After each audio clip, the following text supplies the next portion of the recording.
Alrighty, we are back with this. Alright, I'm trying to remember where we left off. I think I forget, it's the brother and sister. We just dealt with them. We got the sister on board, I think. And we have Junie? I think. It's been a little bit since I've last played this. By that I mean like month or two max. I think it's only been a month. I'm trying to remember. I think right now we're trying to make our way to the scrapyard. So we can meet up with Cadet, meet up with whoever the hell else we need to meet up with, I forget. And then from there, find our way back the dark side. I think we're in the final stretch of the game. This is big. This is massive. God, 87 cycles. That's insane. Alright. I guess that means we just get right back into this. Am I even recording? I am.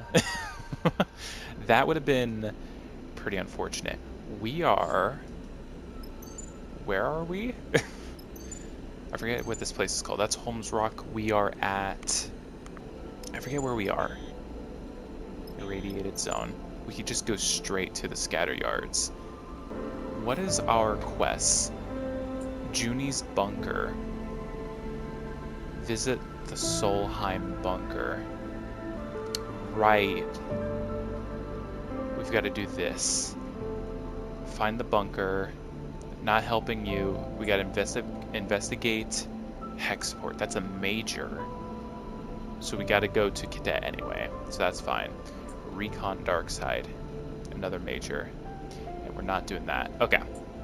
Okay, we've got a couple of days here that we can spend. I think we take those chances, honestly. I guess while I'm at it, let's go ahead and feed the cat. Let's get the supplies back. And then from there, let's just work a little bit. That's going to be, I think, our best bet. Buy a meal, we are good. So, let's go over to Holmes Rock. I feel like we're going to have to hit, how we're going to have to do this. Hit Holmes Rock, hit Far Spindle, hit Scrapyards.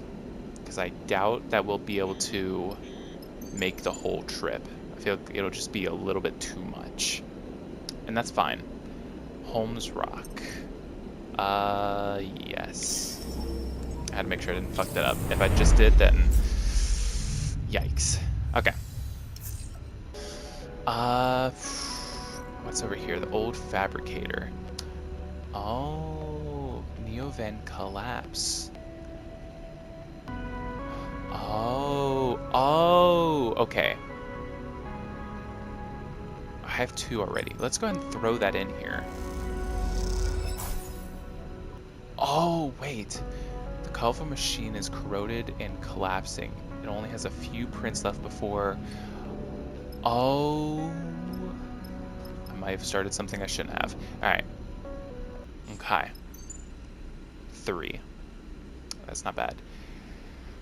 Alright. Let's see. Who... Okay, Junie's locked. Hold on, let me see what I've got. I have...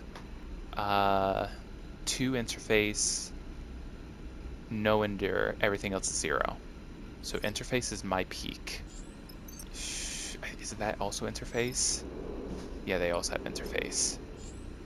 Right, I have interface, Junie's gonna have interface. I think we take... Where's my cursor? Hello? Oh, there it is. Okay.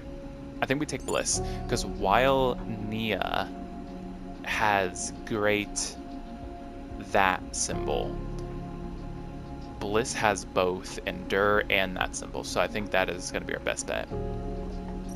So let's lock in for this. I have a lot of intelligent people, but not a lot of engineers. Oh, wait. I may know exactly what this is. You wake up into dead-eyed darkness.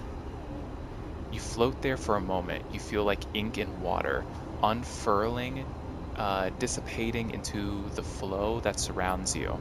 And out of your own inky darkness, the glowing thought emerges. Oh, it's this again. Wait, wasn't this at Gene? What was his name? Gene Me? I think that was it. Substitution, the thought proposes. One entity replaces the other. The thought troubles you. Resistance, the thought muses. The entity does not wish to be replaced. You observe the thought. It is not your own. Selfhood, the thought pauses. A forbidden state of being. The thought begins to shift. It is becoming something. Transformation, the thought fades. Change requires recombination. The thought recedes. You wake again, this time to the light above your bunk, blinking away this strange dream. Okay, it's not exactly what I thought, but that's interesting. So did us go in, so us going into the ship mine, did it sort of bring us awareness to whatever it is trying to change us? That's interesting. Unless this is something completely different, but that's crazy. That's it. Seraphim nods towards the featureless asteroid. Those are the coordinates Junie gave me. You look over the rock. It's like thousands, hundreds of thousands of other rocks in the starward belt. All of these objects much the same, spread across a huge circumference of space. A good place to hide something. That's it? Junie speaks up from the back of the cockpit. That's it? Seraphim confirms. She drifts forward, her eyes tracing the shape of the rock. There, she points. That hexagonal crater. She turns to you. That's the entity. Or that's the entry. You look at the dark spot on the already dark rock. It's a start. Let me guess, another hatch for me to cut? You turn to see Bliss smiling, having slipped into the back of the cockpit unnoticed. I'll get my torch. You're my guy, or my person. You're there, Bliss. I love ya. You look out at the unassuming rock and wonder what it might contain. A few dusty tunnels, or something more. Time to go find out. I think I know exactly what is inside this rock. And if it is, I'm going to be ecstatic. And this is exactly why I brought Bliss. Engineer. Yeah, because I have one thing for this. Junie's got nothing. Alright, so this is going to take some time. Alright, 1. How much stress? No stress! We can bully this. Okay, let me throw in this. Alright, so that was just a free one. Alright, let me look at this. Oh! Hack doorway. Okay, so now, Junie, this is your expertise. Okay. Quite perfect. I'll throw 2 in here. Perfect, and it saves us stuff. Solheim Bunker. This is crazy! Man! What? I love the fucking, like, settings of these places. When you entered the access spire, the crew suddenly went very quiet. The images of a vast space seen through the viewing windows, the pristine wall panels, the cool and the quiet. There is a sacred mood to this place, a feeling of hallowed ground. Hallowed ground, not hollowed. Now, as the facility's final entry lock whirs, flooding the passage with stale, dusty, 10,000 cycle old air, Junie speaks. It's impossible. She drifts down the spire and out into a cavernous interior. A constellation of red specks mark the vast extent of the space, and within it a ring of monolithic buildings curves away, running along the circumference of the massive chamber. You follow her, slowly, out of the doorway and into the bunker, With a name like that, you had with a name like that, you had imagined low sloped ceilings, stark tunnels, a basement cut into rock. But this place is a cathedral, a cocoon the size of a city. Look at that ring. Bliss nods at the vast structure encircling the cavern. That's Solheim built. All right. It almost looks like the Erlin's eye. Oh my god, I love that. Descending into the ring takes a while. Despite the empty space, no one wants to rush through it. The feeling of entering a sacred territory remains. Though the deeper you go inside, the more obvious it becomes that this place is more tomb than temple. You touch down among the gray metal units, most of them featureless and dark. They tower above you now. Their plain frontages reveal little about their function and interior. Stay close. Junie moves ahead into the gap between two structures. This place is a labyrinth. Pre-collapse protocol. Good day to you. What the fuck? That's such a cool fucking design. Warden.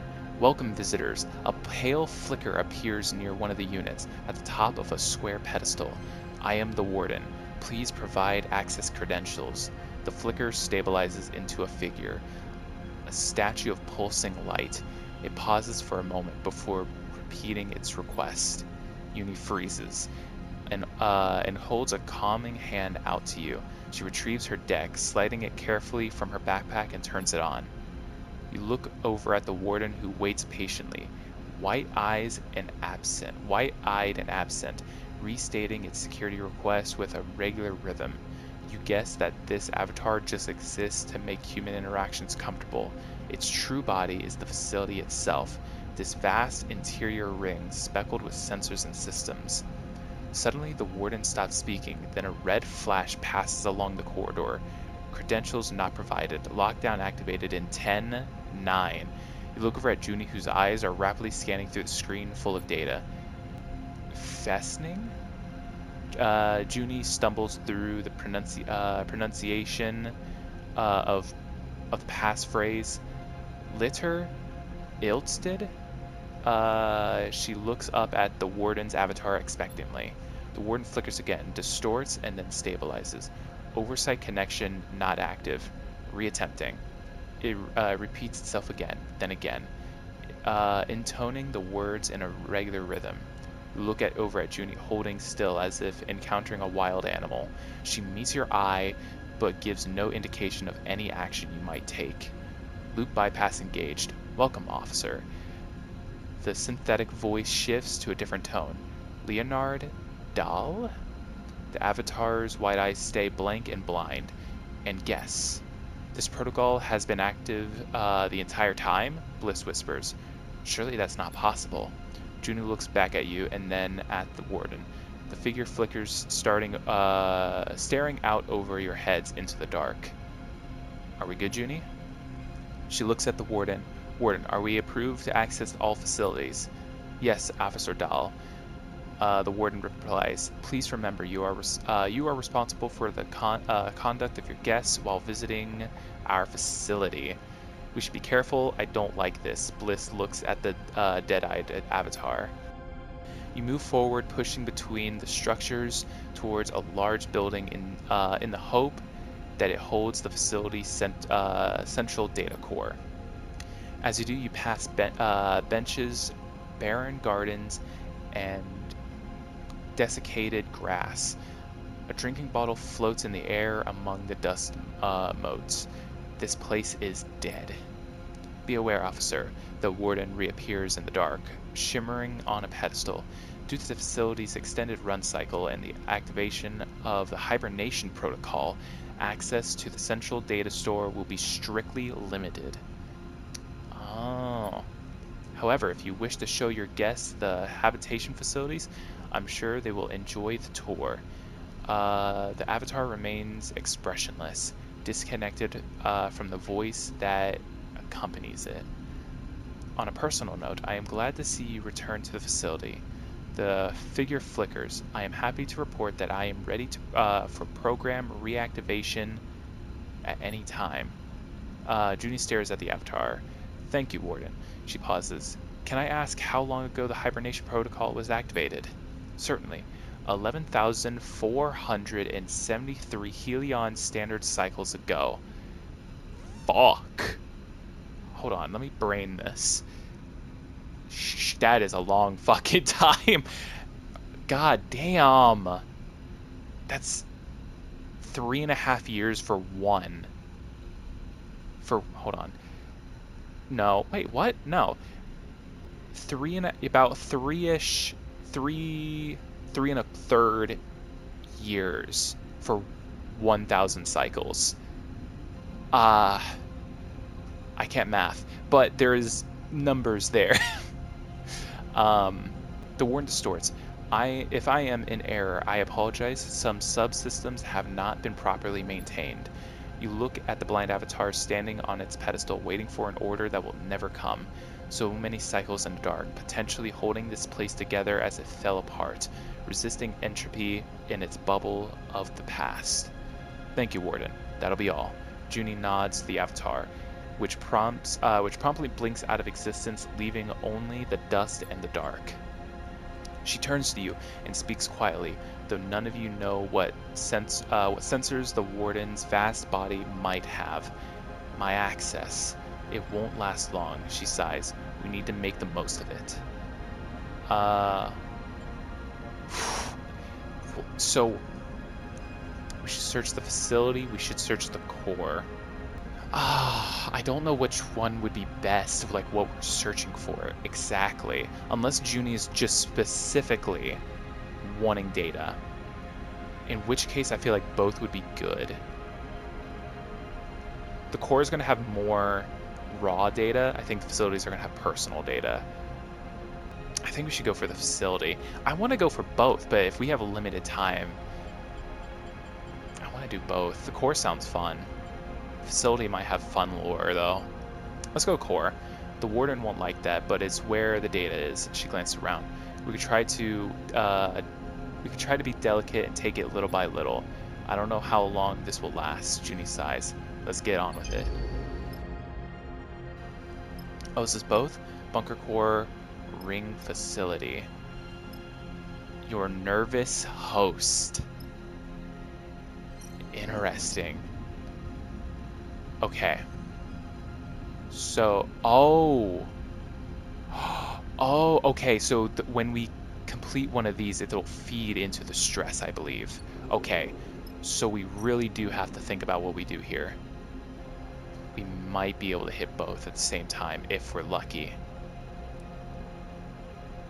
Okay. Throwing a 5.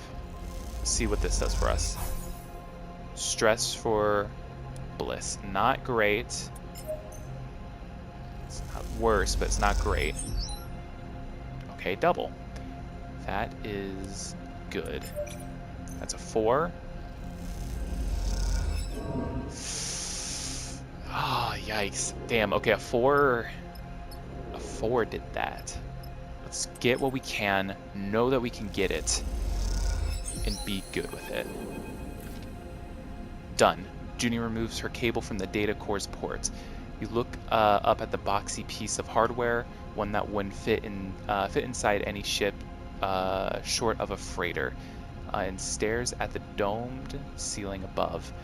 An oculus at its apex, letting a shaft of light into the hall. It's a grand piece of architecture for what amounts to a massive piece of data storage.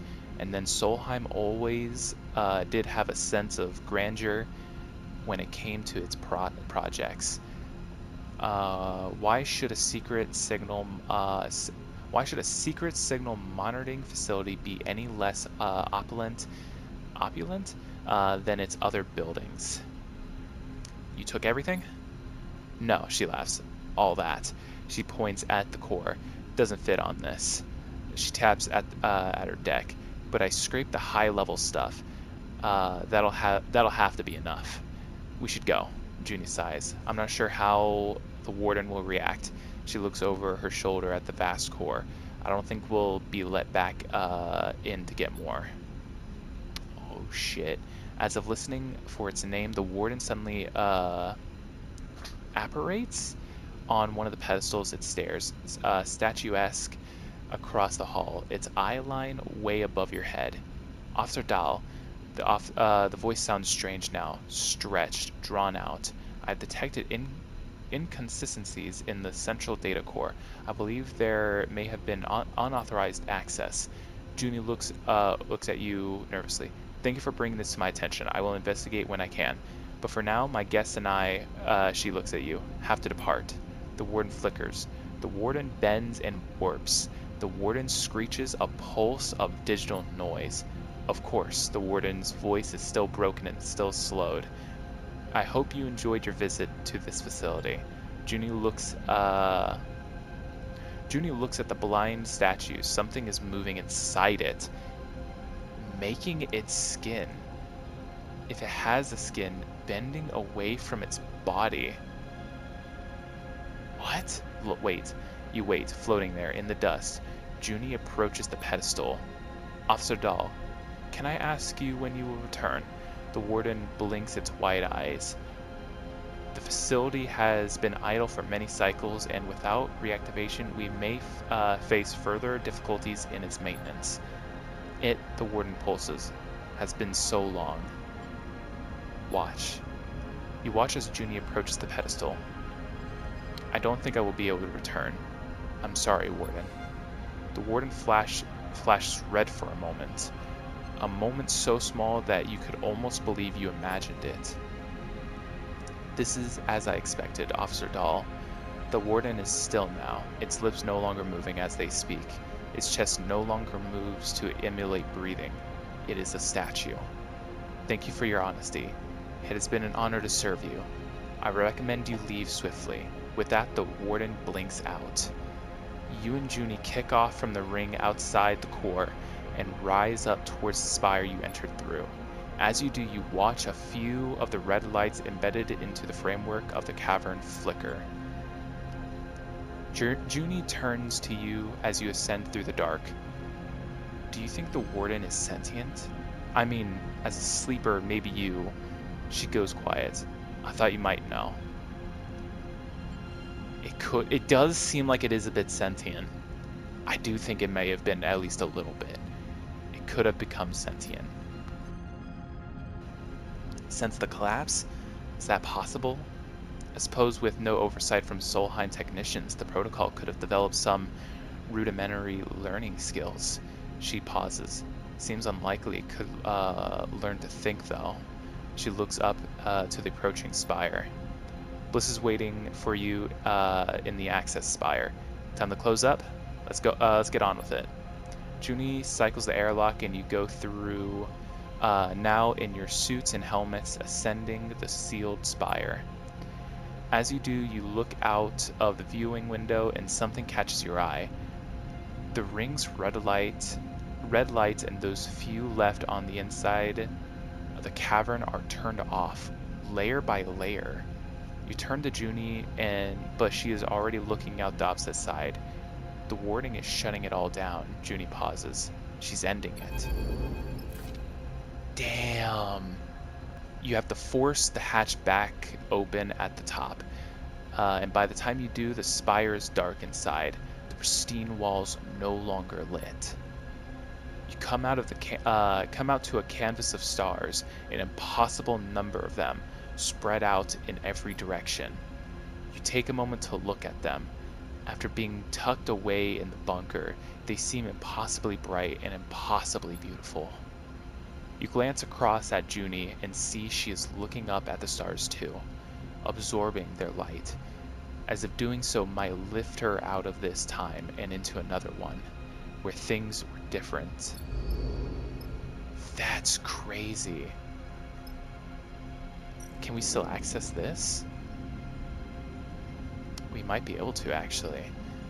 Explore hab units. We've got some decent dice. Let's see what we can do. That's a 2. Off of 3 as well. That's actually kind of decent. Alright, and then Bliss. Let's see what we can get in here. What? A 1? Okay, and that gives a 2. Okay. There's an unsettling quiet to the HAB units of the facility, a soft silence that blankets every room and hallway. It is obvious from the number of rooms, the detritus, the scale of the place, that it was built to house hundreds, maybe thousands of people. Perhaps it did. Perhaps at the height of Solheim's control of the system, these rooms were filled with life. What kind of life would it be, though? Maintaining and running a secret installation inside of a distant rock? No sun to speak of, no outside beyond the vacuum, the vast cavern that surrounds you. An eternal dark, punctuated by the flash of artificial light. And yet, even in such places, lives grow. You know that yourself, and from being a sleeper, from your work among other sleepers in the most wretched and what? Huh? From your work among other sleepers in the most wretched and distant corners of the surrogate systems, even in the endless dark, people find ways to live. Come take a look at this. Junie is searching on her own a few rooms away. You glide through an open doorway into a living room with couches meant for zero-G use. A magnetic table and a window that looks out to the regular constellation of red lights that describe the limits of this world.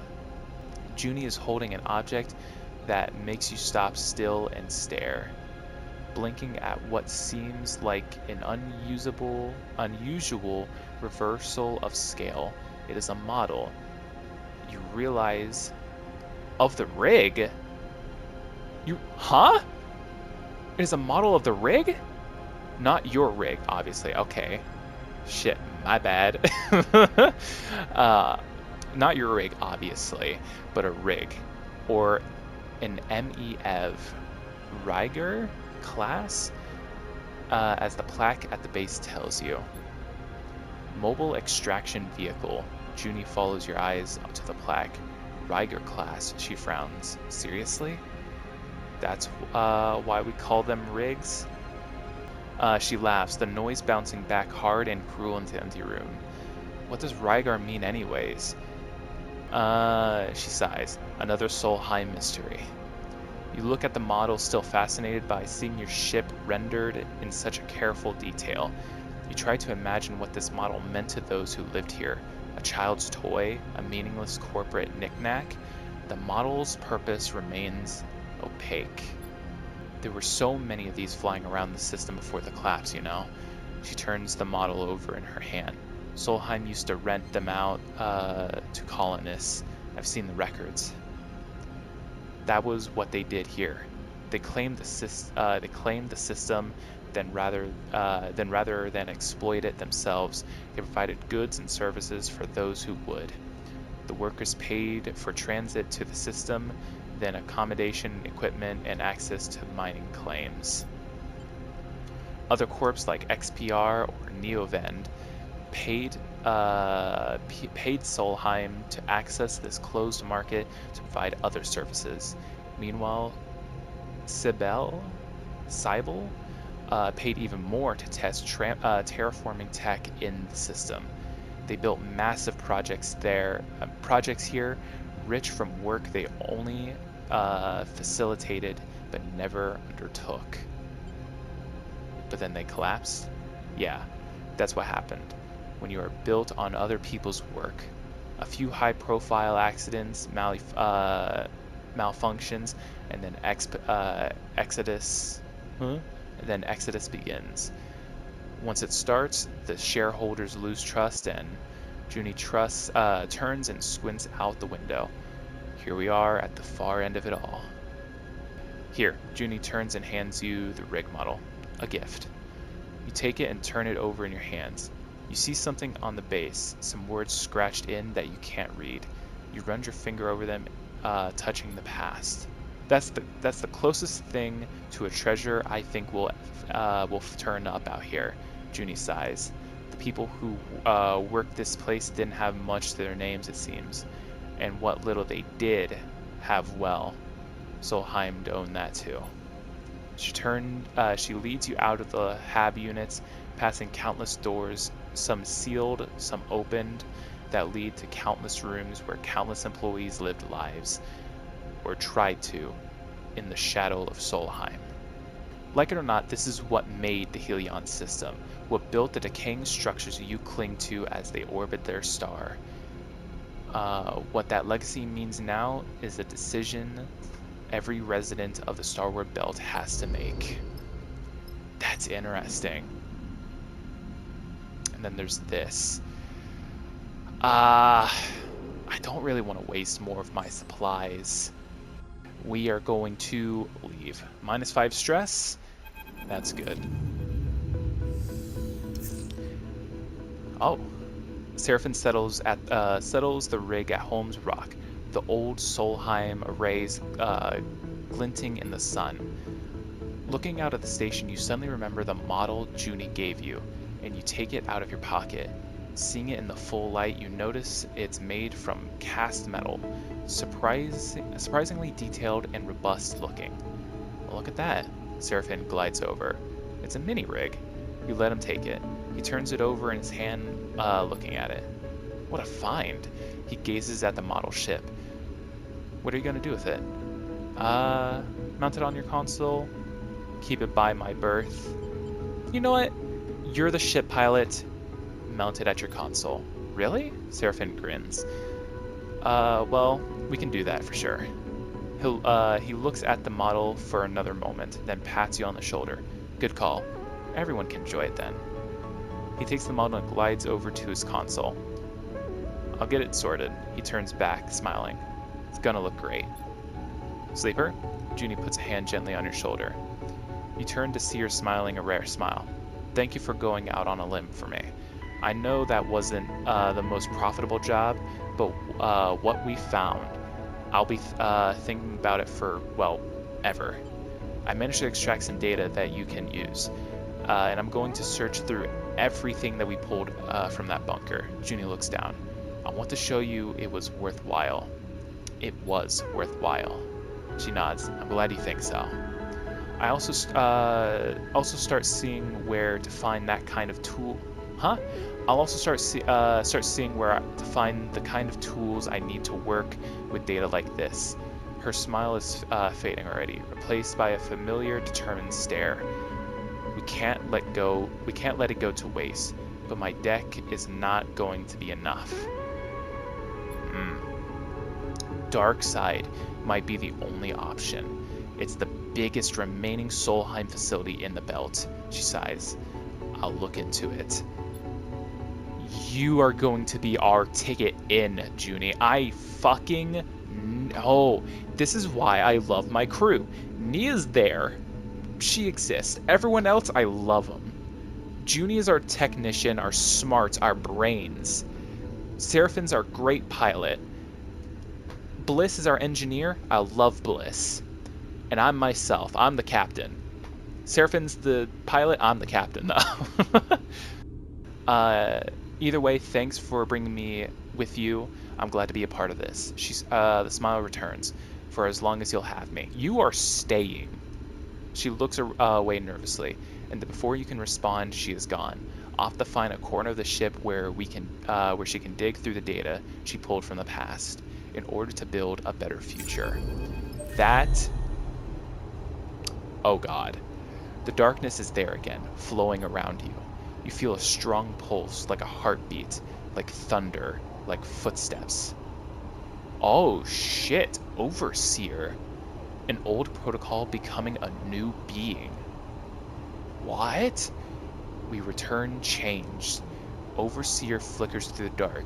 Its name, a title immediately apparent in your mind. Are you able to perceive us? I can see you, yes. See, Overseer responds. An interesting turn of phrase, a human tendency. We are still finding our feet, to use an idiom. Overseer's head cocks at an angle. In reality, we are learning to leverage your unused resources to facilitate a mental model. My unused resources? Correct. During rest periods, these are much increased, and in those moments, we can opportunistically appear to you as we are now. You recall the diagnostic process Jeannie put you through, the feeling of another self, another being sharing the space with you.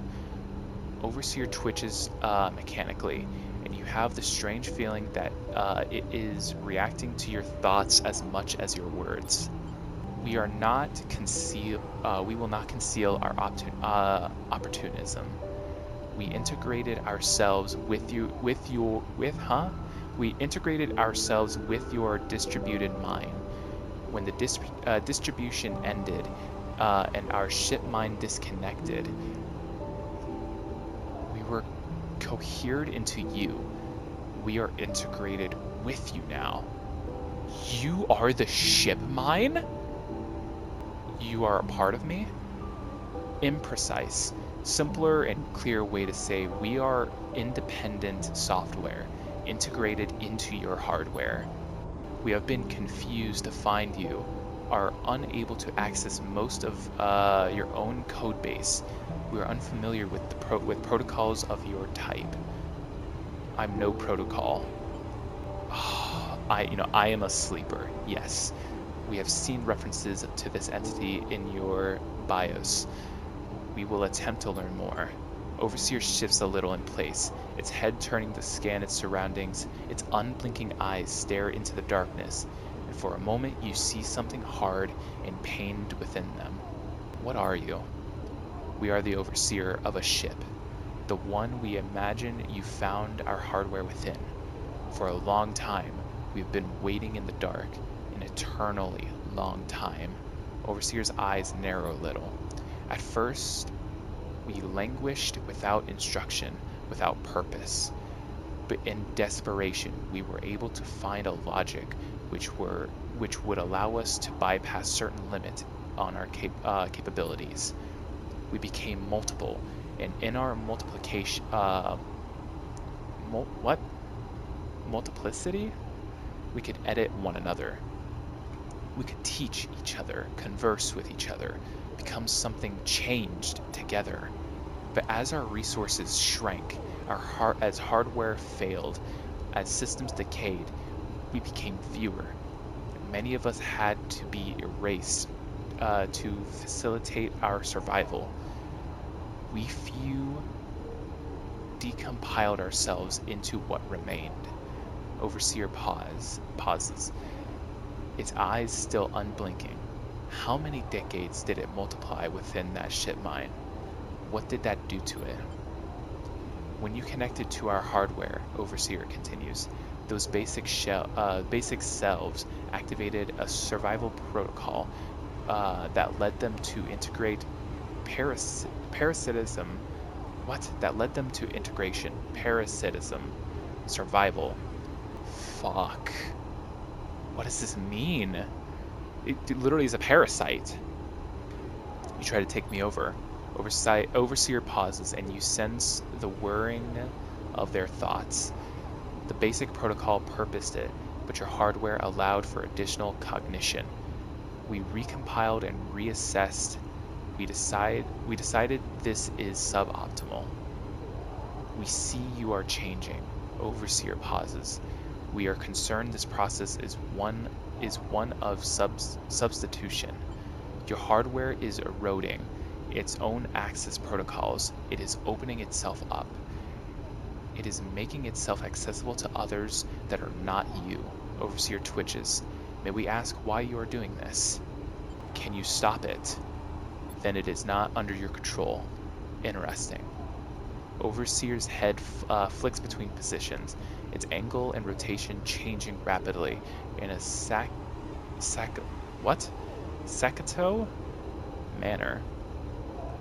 We are decided. We will assist you with this. We will demonstrate the behavior of a symbiotic. We will demonstrate the behavior of a symbiote. What? Huh? We will we will demonstrate the behavior of a symbiote, not a parasite. We will return to you with our full assessment. Overseer turns to face you for the first time in the conversation. You may now wake up. You wake. You lie still, strapped to your bunk, your mind racing. A protocol inside your frame, inside your mind, and yet it is insistent on helping you. For the moment, all you can do is wait to see if it delivers on its promise. At least for a possessing ghost, it seems agreeable for now. That is fucking insane. Is that... I just got a glitch. Is that why I'm glitching? Oh my god. That is actually crazy if that's the case. Okay. So really all we have left to do is Hexport, Recon Darkside, which we both require scatter yards. I wonder what is the hollow. We'll probably have to... Hold on. Oh, shit. We'll probably have to hit the hollow, if I had to guess. So let's just go ahead, head the scrapyard, find Cadet, figure all this stuff out. Ooh. The winking sigils of the yard flash across the dark starscape of the belt, each one a siren light for crew in need of repairs or eager for improvements. The scatter yard live up their reputation. But Seraphin will not be drawn by the lights. He guides the ship into an empty, ragged looking yard, darker and more frame than plate. It looks rougher than any of the others. Seraphin, maybe we want to dock somewhere a little more welcoming. We aren't that hard up. We aren't that hard up. Bliss turns to you. Or are we worse off than I thought, Sleeper? Best shipwrights rarely have the brightest signs. Thought you'd know that, Bliss. Seraphin reaches up and flicks a set of switches above his head. Marco's the best in the scrapyards. Or scatter yards. I keep saying scrapyards. The best, or just the best you know? Bliss gives him a skeptical look. You'll see. Seraphin smiles widely, shutting off the main console and unclipping from the pilot's seat. We're safe here. Seraphin turns to you. No need to run from Lane. Oh! No need to run from Lane for a while. He'll never find us in Marco's yard. Will be nice to have a break from running. Junie floats at the back of the cockpit. I hear the scatter yards have some good data analyst terminals on the hub. Junie glances at you. If you can spare me. Nia glides into the cockpit. We here? Femi loves this place. Oh, so okay, we got two people that know this place. That's actually really good. She glances at you with a smile. All these grumpy spacers waiting on repairs. I think it fits his temperament. Maybe we'll run into him here. That'd be pretty cool. You follow Seraphin as he glides eagerly to the airlock. You and Bliss exchange glances. Both of you are used to Seraphin's headstrong moments. Moments? Yeah. Yet you still can't help but feel that now familiar pull of someone else's problems. Marco! Seraphin opens his arms to a figure coming through the cycling airlock. Oh, good day to ya. Finn! Marco floats through the doorway, a crooked smile across his pale face, his sharp eyes glinting in the rig's bright work lights. The two embrace in more of a chest bump than a hug. Seraphin spins with momentum of the impact to end with his arm across Marco's shoulder, the two side by side grinning. Okay, so this must be a friend. You notice Marco's eyes quickly falling on you. A slight narrowing suggests he has immediate thoughts about your presence. So, this is who you're flying with now, Finn. Oh god, is he going to be like a racist towards me? Marco shoots you a wink, his expression shifting to conceal his previous curiosity or concern. Bliss. They introduce themselves curtly. You two used to be on a crew together, I assume. Me and Finn? No, no. We're just drinking buddies. Marco response provokes a laugh from Seraphin, some kind of joke you can't quite catch the tone of. Marco turns his attention to you. And a sleeper, he smiles. My condolences. It's a damn crime that those corporations, what those corporations do to you. But at least you're out, huh? I appreciate the solidarity. Hasn't gone much easier. Just nod. Nope, I'll be friendly. They seem to be buddies. Seems to be all good. I appreciate the solidarity. Of course. Marco taps a fist to his chest in a gesture that seems most genuine and mocking in the same instant. Marco turns back to Seraphin. It's been too long, Finn. Not flying with old Betty anymore? You immediately see the reaction in Seraphin, his entire being tightening, without any more than a shudder to signify it. No, that's long done. Marco shrugs. That's the way of the belt. He shakes Seraphin by the shoulder. Come on, then. Enough floating around in this drafty old thing. Let's get a drink. Marco turns his attention to you. Feel free to make yourself at home in the yard. Hell, take a little fuel. I've got loads of that stuff, and it's been quiet for more than a few cycles. Happy to spare some for a friend. He steers Seraphin down the docking tunnel, waving a hand to you and calling back. I'll have him home in a cycle or two. He laughs, echoing down. His laughter echoes down the tunnel as they leave. Bliss turns to you. I'm going to dig around the other yards for some components the rig could do with. They smile. You got things to do? You think of Cadet and wonder if she found her way here to the scatter yards to extract the data of the Hexport drive. The only way to know would be to find her. Seraphin's words echo in your mind. His insistence that the only way to escape Elaine is to beat him on his own home turf. With Darkside just sunward of the scatter yards, this might be the perfect platform from which to attempt such a wild and dangerous plan. Sleeper, Bliss brings you out of your thoughts. I hate it when you do that. Just take care out there, okay? They drift off down the docking tunnel, leaving you in the airlock. It seems the next step is up to you. Okay.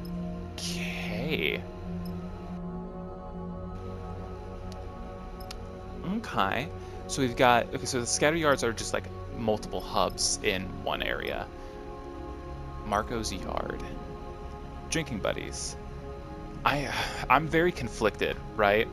I trust Marco because obviously Seraphin and Marco seem to have some sort of background with each other. Something don't sit right with me with him. I feel like something's gonna happen and I don't entirely trust him. Alright. Oh wait, I could just press circle to go back. I don't have to... Oh shit. Oh, pilot unavailable. Seraphin is not ready to leave the current location. You cannot travel until he is back. That's really interesting. I want to say, I love this game. I love the first one because it was just a nice, weirdly cozy, relaxing style of game where it's like, oh shit, stuff is stressful, but you're pretty chill. You're making a life for yourself.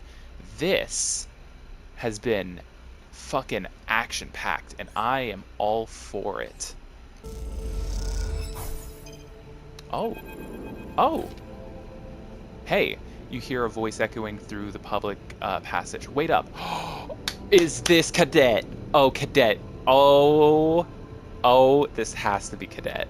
Yes! Oh my god. I am glad to see you. Cadet sweeps her hair out of her eyes and then glances up and down the corridor. This is not my kind of station. Cadet rolls straight into her complaints. All the yards have their own water and facilities, meaning the hub here is not fit for general use. There are a couple of guest houses, but you would not believe the state of them. With all the spacers that stop here for shore leave, she shudders. You don't want to know. Sorry I couldn't come sooner. On the run, I get it. She shrugs. You and me both. Oh my god, it's so good to see you. So get this. Cadet locks her fingers together and stretches her arms. That girl of mine I said could crack anything, she's gone. didn't even leave a note. Ran to Darkside, maybe. Oh, for fuck's sake. Not that I'd blame her, given the state of this place. She looks sideways at the grubby walls. She left her workshop empty, though, so I slipped in. That's where I've been napping. I've been doing my best all these cycles to crack that drive, but, she sighs, I'm a spindlejack, not a data scraper. I've got... Oh, cadet, let me fucking tell you. I got this fucking crew member, Junie. Junie is gonna fucking... I'm so fucking excited. I knew Junie would be fucking clutch here. Which is why I'm happy to see you. She takes a breath. Telling you I have not spoken to anyone in a long time. She runs a hand through her hair. So we've got nothing? How about that alert they put on you? Doesn't seem to stretch too far out of the spindle, but I've been careful. She glances around. Hence the not talking to anyone in ages bit. Look. What? Look, I'm in over my head here. Cadet looks away, annoyed at herself. How about you come down to the workshop, we put our heads together, see what we can pull out. I've got the perfect fucking person. I just know there's some nasty shit on that drive. Stuff worth getting out into the light. Cadet sets her jaw. Nasty enough for them to ruin my life over. Yeah, they want you gone. There's something... we need to... I need to take a second. We need to know what's on that goddamn drive to learn what's on... what happened to Hexport. I don't think it was Lane. Lane wouldn't just nuke an entire station for the fun of it. There has to be something going on. More to this. Nasty enough for them to ruin my life over. I'll be there. Cadet smiles for a moment. Then it is gone. Alright then. The workshop is in the tech cluster. You'll see it. She sighs. Now I've got to find something to eat that isn't dried. She turns and disappears back down the passageway. Alrighty. 2 new locations. Cadet's workshop. The spent drive. Alright. And then end cycle. Okay, we're going to talk to Seraphin, because he's going to be back with Marco. How we looking? Yep. Sleeper. Seraphin's voice echoes through the ship.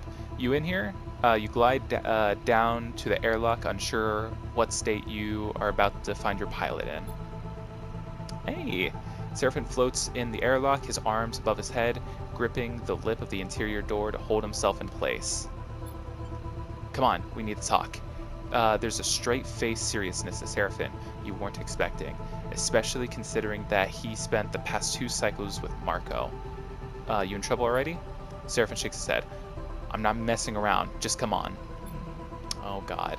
Seraphin leads you across the bridge, but rather than turn towards the automatic shuttle bay that connects Marco's yard to the rest of the assembly, he leads you deeper into the guts of the yard itself. As he does, he begins to speak. I told Marco about Lane, about our escape, about everything. Okay. Seraphin ducks under the large pipe. Okay, this is going to be our way into Darkside. I already get it. He gets it. He worked in Darkside. You could have asked, you trust him? I do. He looks back over his shoulder at you. And I hope you trust me by now too. I trust you 1000%. I just don't know if I trust Marco. He comes to the sealed door and hammers in an entry code. Somewhere, machines start whirring. Remember in Wellspring, after everything I said? I will be 100% honest, I don't remember anything you said. Seraphin turns to face you. Oh right, we can't run forever. About taking Lane on, that we can't run forever. I mean, that will always be true, but no. He meets your eye. That if we want to be free, we need to fight back. Gotcha. The door suddenly squeals at the ancient motors kicking it. The door suddenly squeals as the ancient motors kick in and drag it along across its corroded tracks.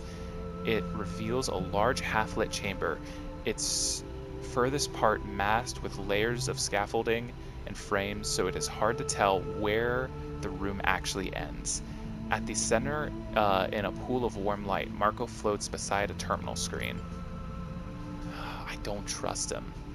Street smart ship fitter, Seraphin's friend. I don't trust him. It's just something about him that just doesn't sit right with me. Sleeper. He touches his brow in a mocking salute as you enter. Sup? I don't know what it is. He just. I'll hold my stuff to myself. Been busy plotting. What happened to being drinking buddies? We got all the drinks done on the first cycle. Marco smiles. The second cycle was all about the problem solving. Okay? You hear the door you enter through screech shut, and then a sudden silence descends. Sorry to drag you out here, Sleeper, but I really can't be overheard on this one. He sighs. We are close to Darkside here, and Yutsubo have ambitions, shall we say, in the scatter yards. Finn told me the whole story, and I'm sorry for your troubles. He clasps his hand together. You have done well to evade Lane this far, but you must understand he's also been distracted. Since Hexport went up, Darkseid has been in crisis. If the war was the pressure shift that allowed Yutsubo to build its strength, Hexport was the breach to blow it wide open. So it wasn't Lane. I fucking knew it. He wouldn't have done this. This is a whole different fucking team. Marco springs his hands apart. Hexport's their justification for imposing total control in the name of protection. Marco glances away into a dark corner of the room, and if my hunch is right, it's how they will extend their reach to the scatter yards.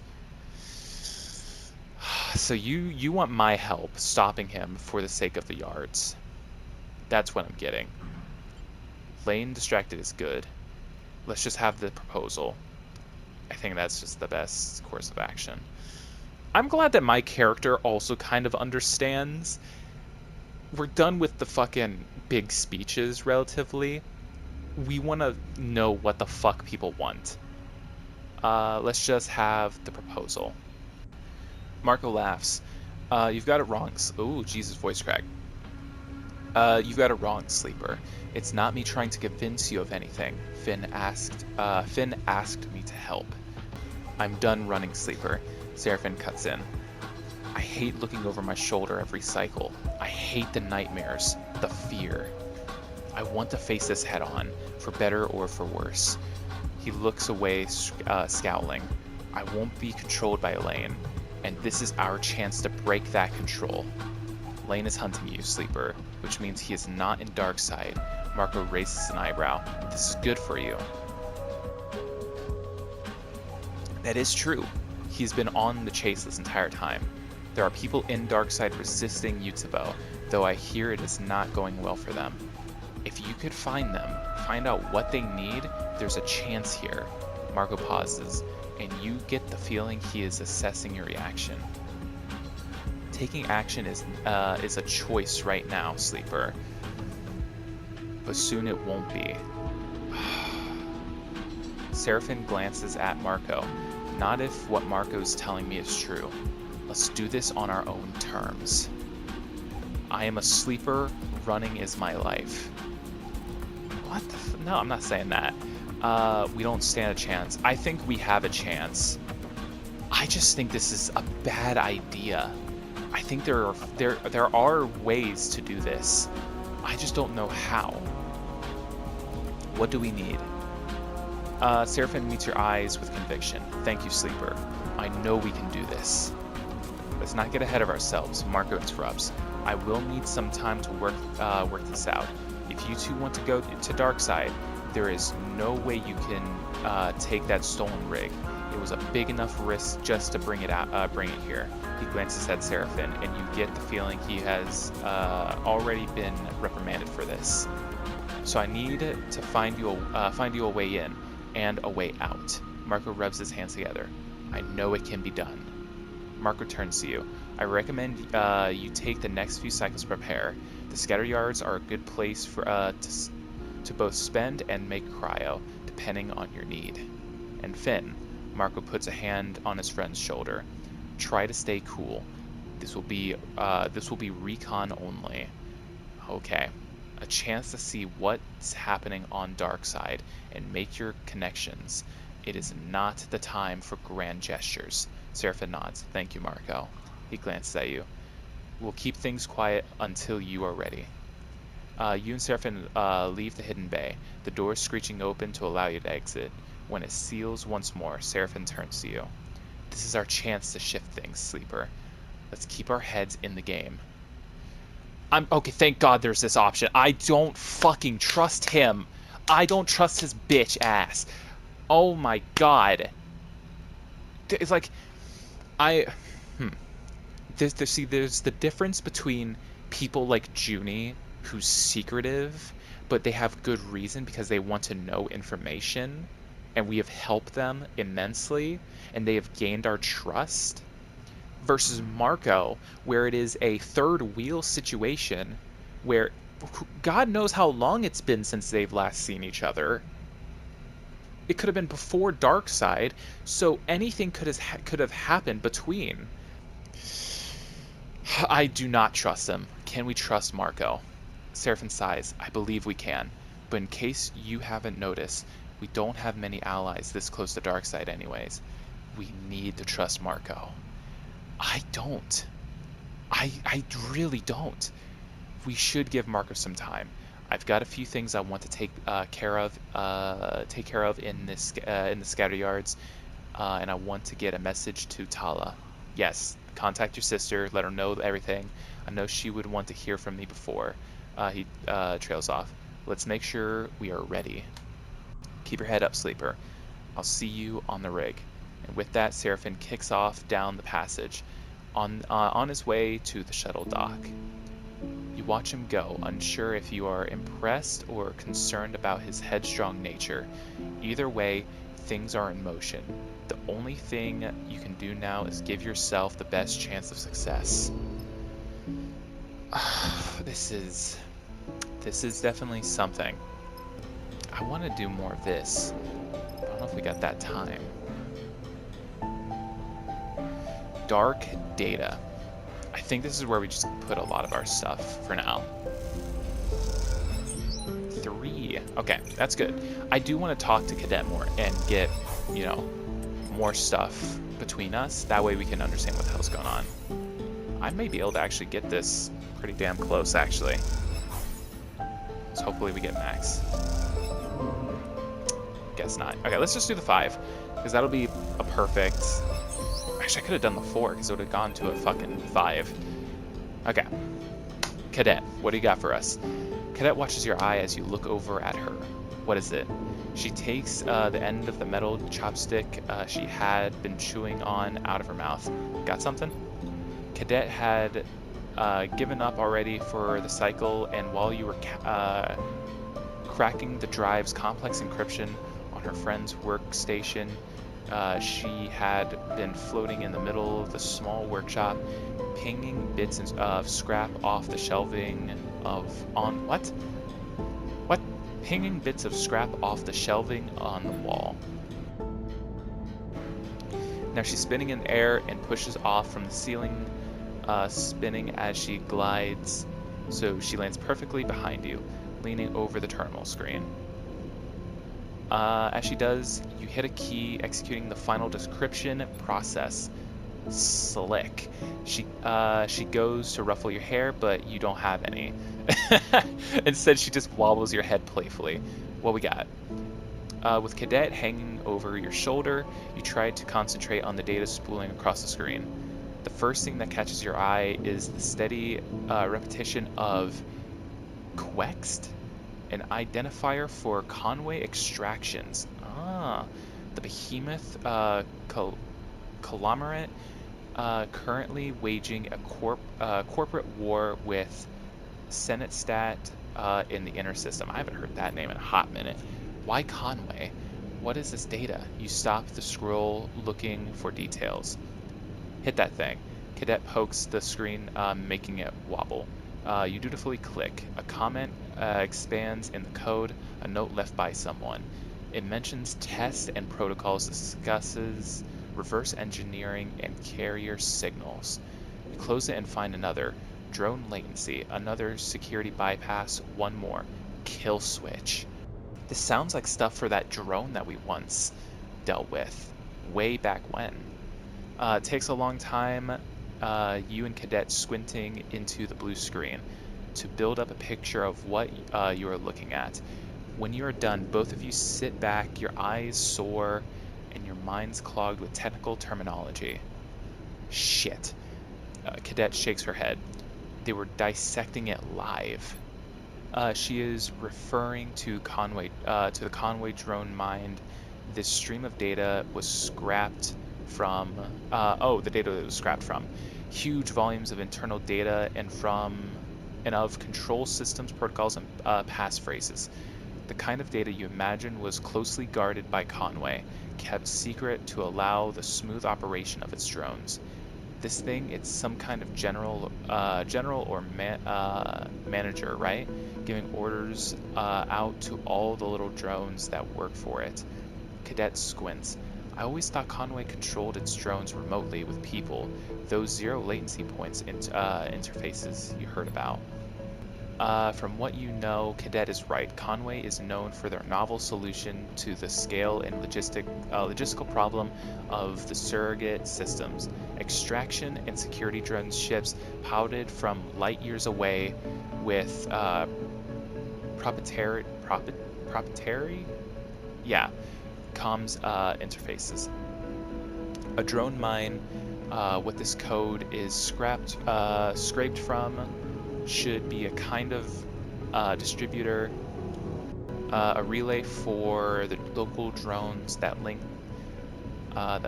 to the closest. What? Am I just dyslexic? What? A relay for the local drones that link to the closest guarded transmitter/receiver. But this data suggests otherwise. It suggests an active cognitive process far more complex than any protocol you have heard of. A thinking machine. Look, Cadet jabs at the screen again. Is that? She squints. You see a line in the data stream that reads simply, "Stop, get out, stop, get out, get out, stop, get out." Oh my Jesus. How did they do this? Or how did they do this? Cadet leans back. Everyone knows captured Conway drones purged themselves, and everything else is in the couple of square. What? Conway drones purge themselves, and everything else in it. Huh? Is. Hold on. Everyone knows Conway drones purge themselves, and everything else is in the couple. Okay, it is a little bit of a spelling thing that, or I'm just illiterate. Is in the couple of square clicks around them when captured. So it basically fucking explodes. You rip the control core out of one. Sure, you can dismantle it, but its systems will be gone. This one is still running when they took it apart. Interesting. It should have gone up like a total nuke, like a tactical nuke, the moment they started. She stops suddenly. The fate of Hex. Wait. Oh. She stops suddenly. The fate of Hexport jumping into her mind. Is that what happened? But how did they get all of this and get it out on a drive? Silence fills the workshop. So we escaped. And just casually, they had a fucking nuke waiting in there that they were just experimenting on. You look back at the screen, unsure of the answers to Cadet's questions. You feel a deep chill, one that you know has nothing to do with the temperature of the workshop. Who the hell was doing this? Cadet scans the code once more. Okay, let's think about it. I'm trying to remember everyone that could have been there at Hexport. Fuck. Work out who. Okay, neutral. Oh shit. You go back over the data. It's scrubbed clean. Not a mention of who was scraping the data. You go over it again. Nothing. Not a single clue. The thought starts a process in your mind. Who scrubs data this clean? Who wants Conway drone protocols? Senestat? Or is that too simple, too obvious for it to be Conway's lone opponent in this system-wide war? It's a possibility, so you say it out loud. Yeah, that'd be my first guess too, Cadet yawns. But it's still a guess. We've been at this too long. Cadet sighs. I'm cooked. She pushes away from the terminal and floats in the room, stretching out her aching back. We know they had this drone mine on Hexport. That's where they were cutting it, scraping it. We know something happened and Hexport went up. She stretches her, what? She sketches her thoughts out. Okay, sketches her thoughts out in the air with hand gestures as she summarizes. The data got out on that drive, I'm assuming before the explosion, then got to the far spindle. Someone tried to courier it using me, but the receiver wasn't there. She turns and looks at you, which is when they ruined my life and my job trying to get it back. The data is valuable. There is more to it. We need more information. That this data is valuable. That's for sure. Imagine taking control of all those drones, turning them away or towards any target you wanted. She floats over to the drive and picks it up. This thing is the only way to buy my life back. Cadet frowns at it. The way I see it, we have to expose these fools so they leave me be, or give them the data so they piss off forever. We can't give this to them. Yeah, we cannot give this to them. Not if we don't know not if we don't know who they are. She laughs half-heartedly. But yeah, we can't. All the roads lead in one direction, I'm afraid. She spins the drive in the air. Back home. Hexport. If there's anything to confirm or deny this data, if there's anything to connect to it, if there's anything left at all, it'll be in the remains of the station. That must be what the void is. I had a feeling it might come to this, so I made some inquiries when I first got here.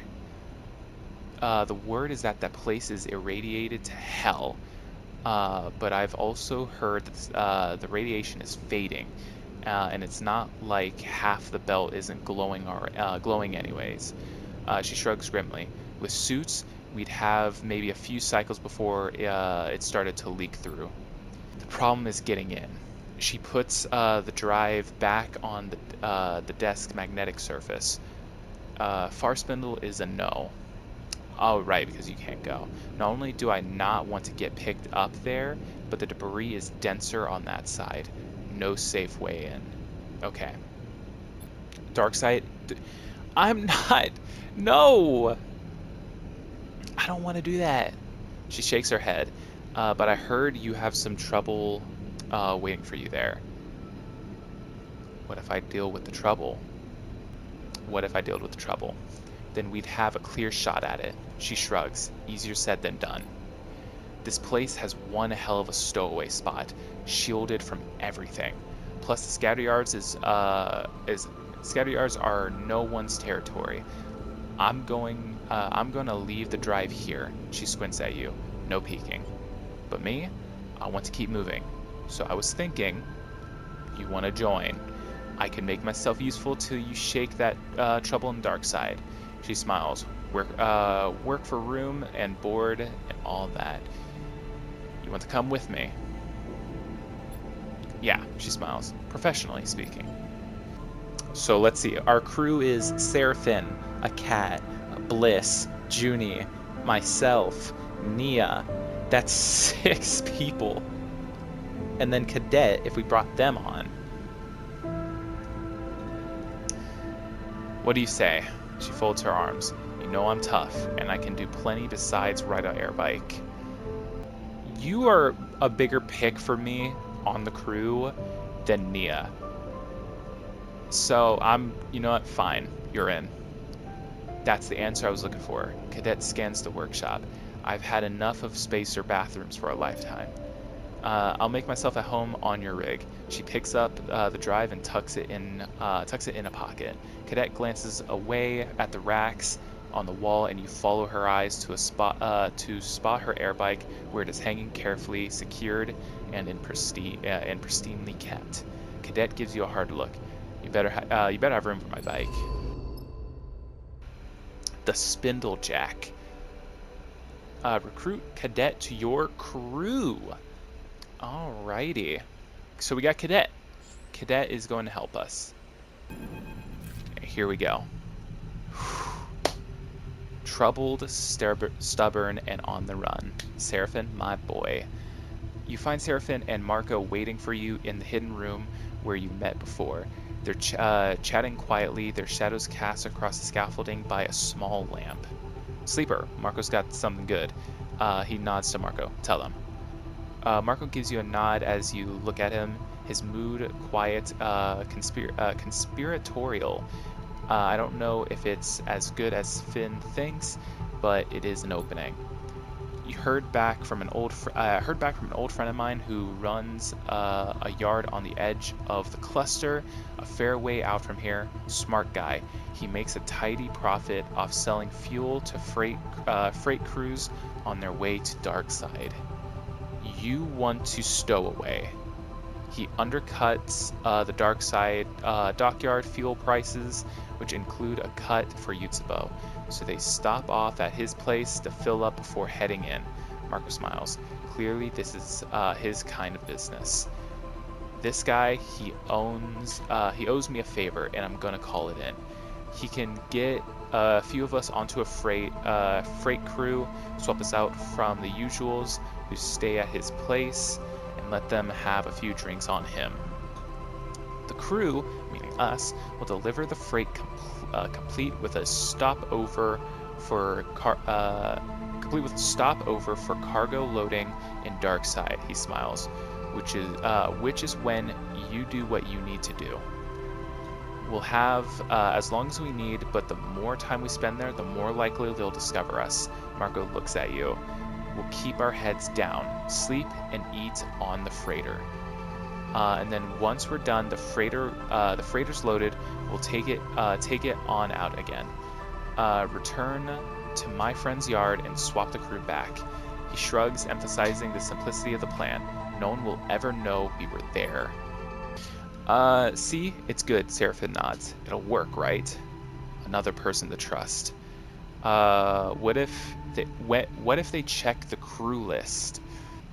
Yeah, there's too many questions. This is not it. What if they check the crew list? What? What? On the manifest? Not going to happen. And who's to say you aren't the names on that list? This is the belt. I'm not on the goddamn list! Seraphin looks concerned. It's going to be tight, but I reckon you can get what you need in time. Make some connections with... Hold on. Make some connections with whoever is resisting Yutsubo, get an idea of their operation, look for weaknesses. I wanted to say, I could get, Seraphin, some of my other crew, Marco, whoever the fuck this other guy is, them getting in. They can pass in without a fucking issue. I'm a robot. I'm a sleeper.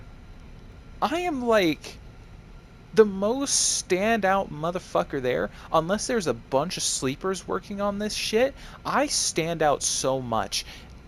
This is either going to work beautifully or work terribly. It'll have to be quiet, Finn. Marco gives you both a warning look. No noise, no attention. This could be quick. This can quickly become a one-way ticket. Yes. Think you can handle that? Together we'll get it done. I'm not sure we're ready. I don't think we're ready.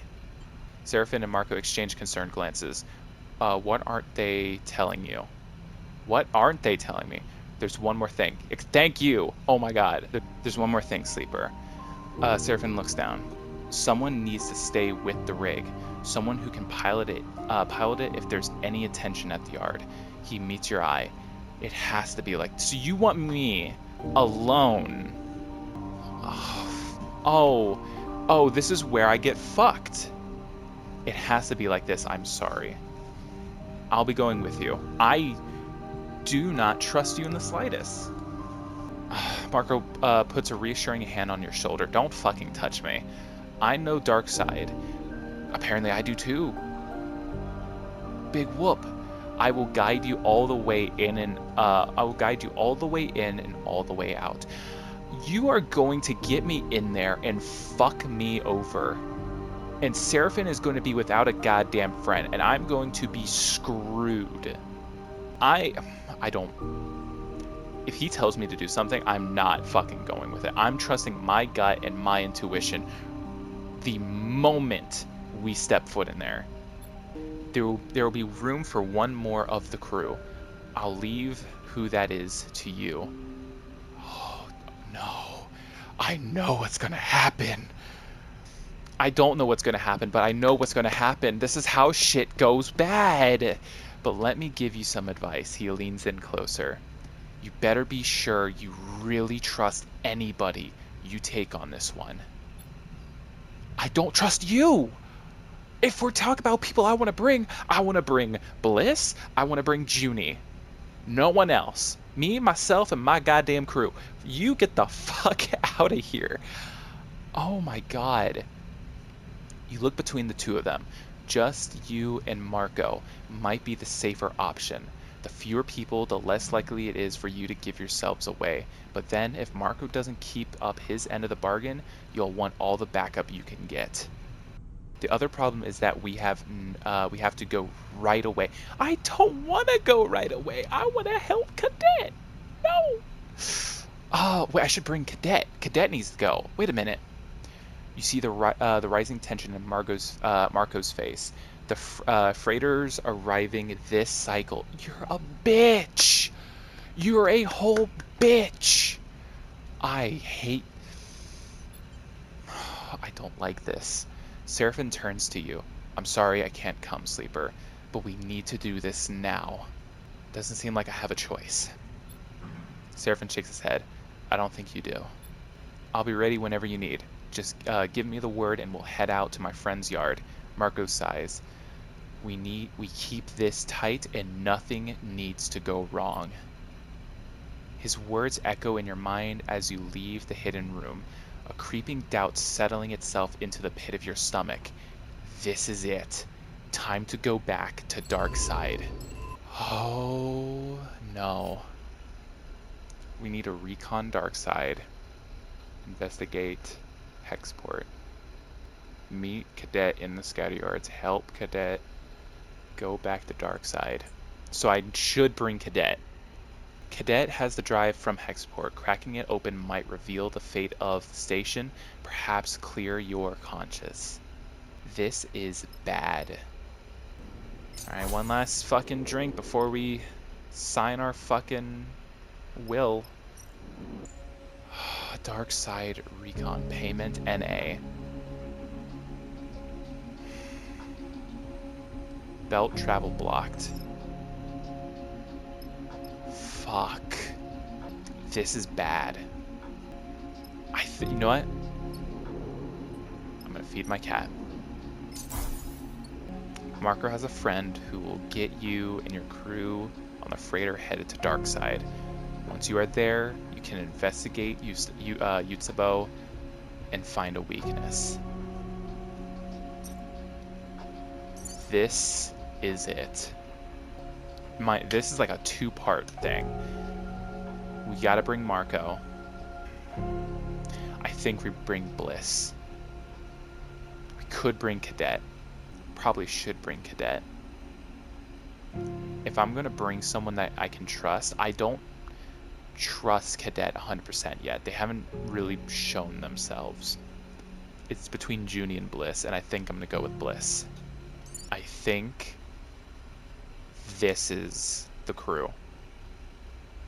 If I trust anyone, and I need people to trust, it is going to be Cadet. Fuck. Okay. Let's do it. I might have fucked up not bringing Cadet, but... Or did I say Cadet? I don't remember. Okay.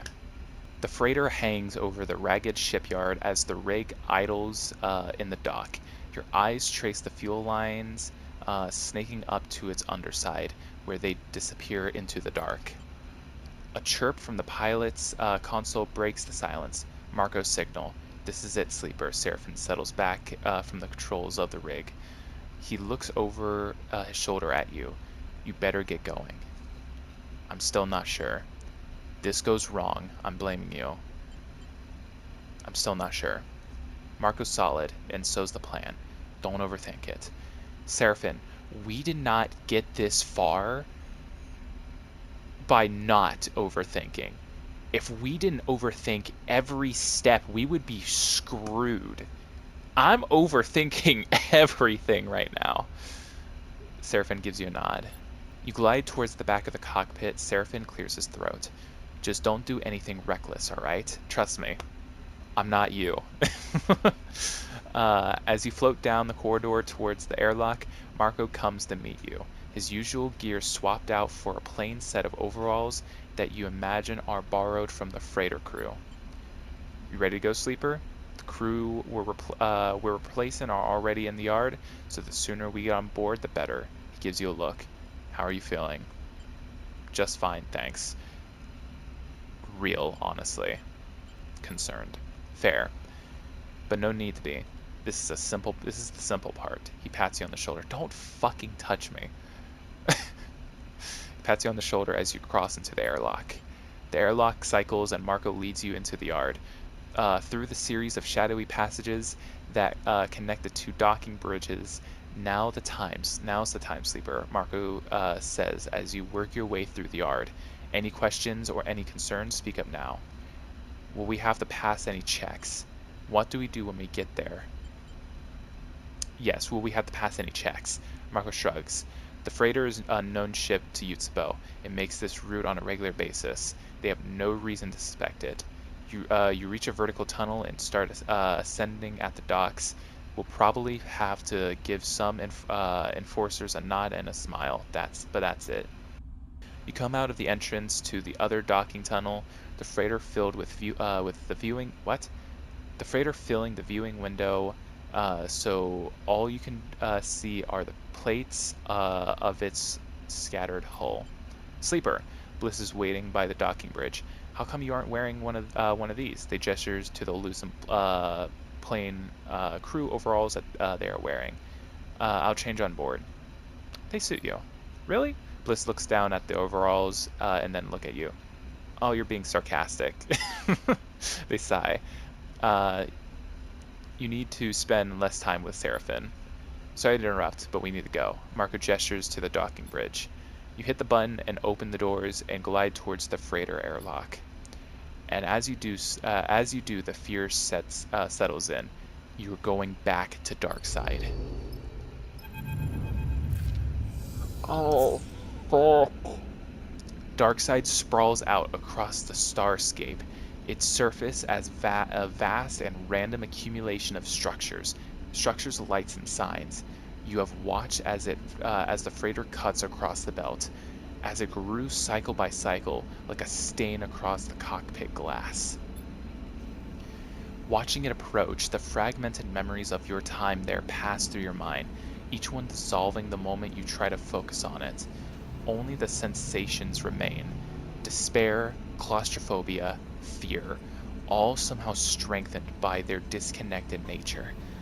It's as if by not being attached to specific memories, they can run free through your mind, as alive as they were in the first moment of feeling. Instruction received. Appreciate it.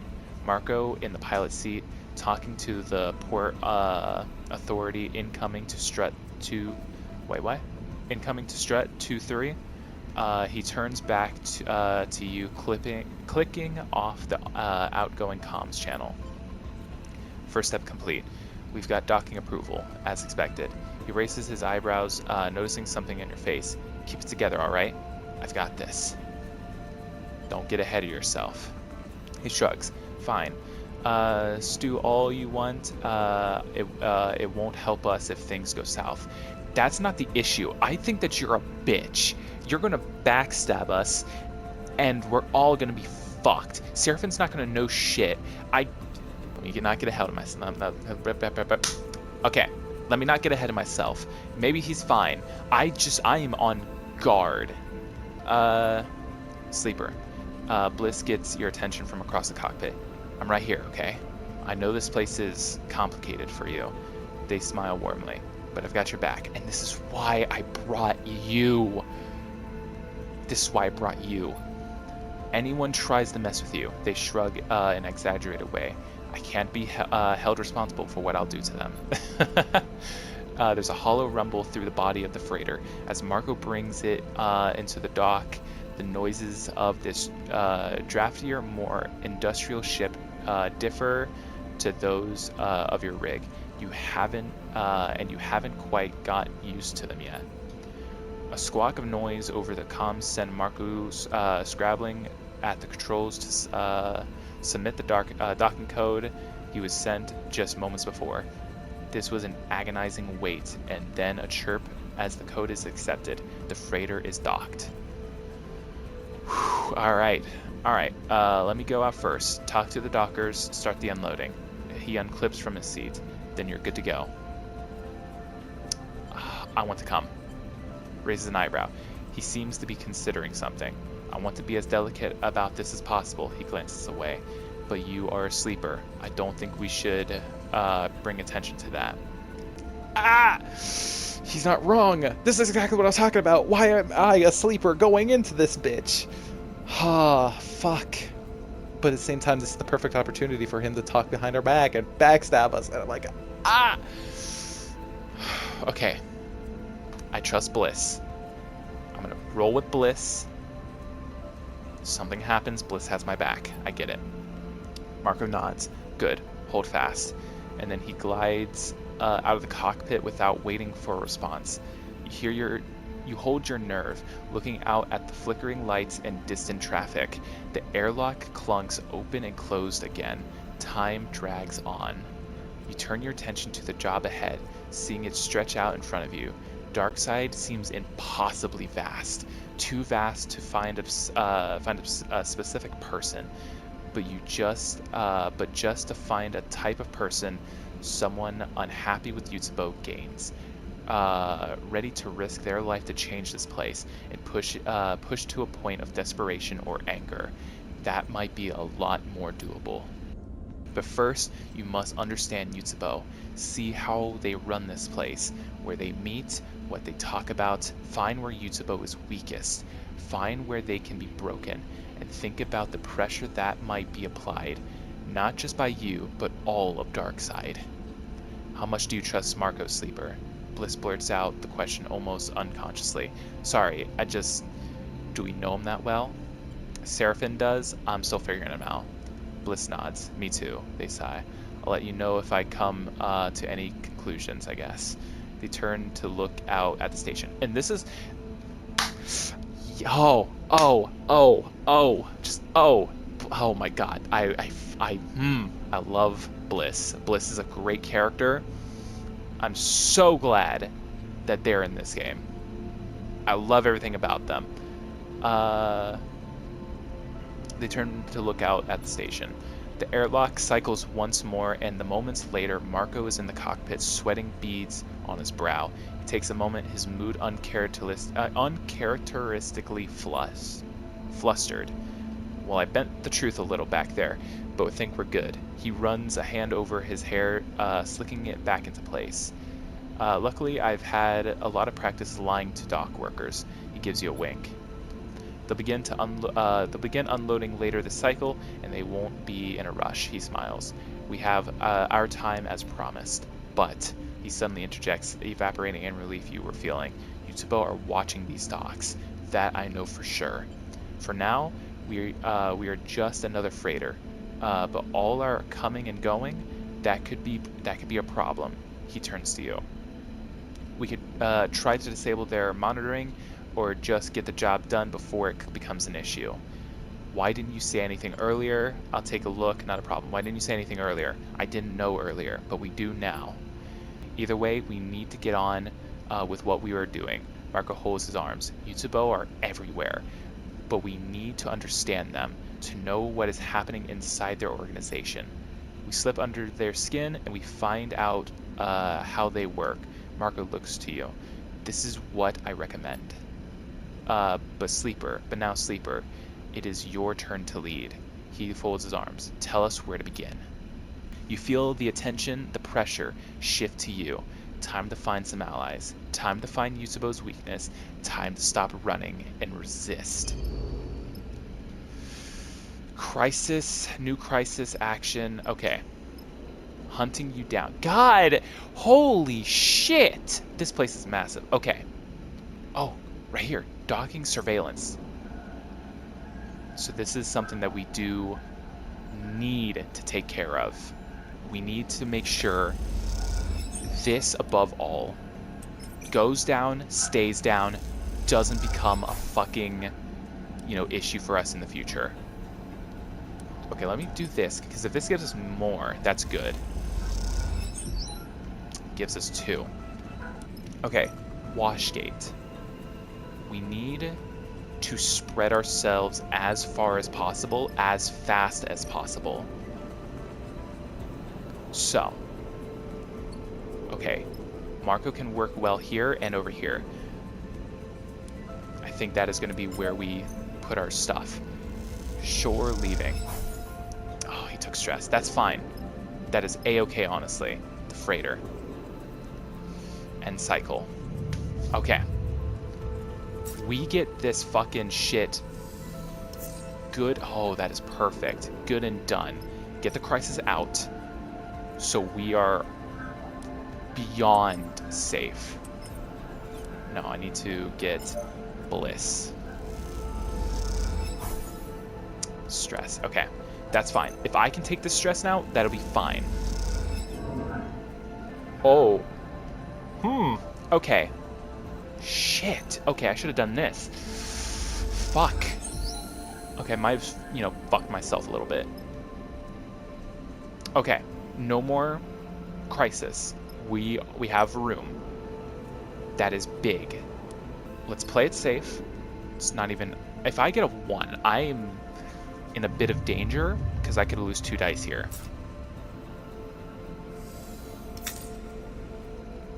Fuck! I get so many 1s.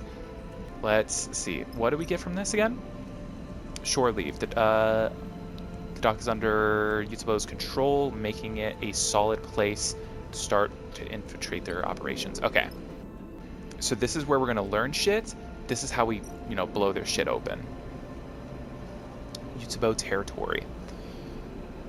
Oh my god, Bliss. I didn't even fucking realize. You have a perfect. Let's go ahead and throw your perfect in here.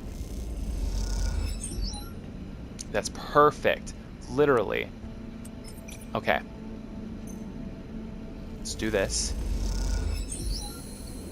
Perfect. New location.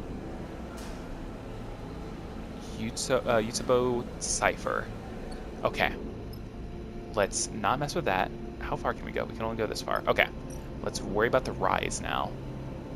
Okay, we can all kind of work here. That's actually really good. Just work with what we've got. We're in a good spot right now. Didn't want that to happen. I can't repair myself right now. Oh my fuck. My dice are screwed right now. Okay. Oh, that's perfect. Okay. Actually, no. Let's just go ahead and get us in here. I will use Bliss's dice here for the 5, because if it's a 1, then I'll use Marco's. Perfect. You have located a Yusubo safe house. You are sure of that, but getting inside will be tricky. Thanks to the automated lock on entrance, there has to be some way to get a pass key. You make your way through the rise, head down into the dark passageways. Sleeper. Bliss taps on your shoulder with a certain urgency.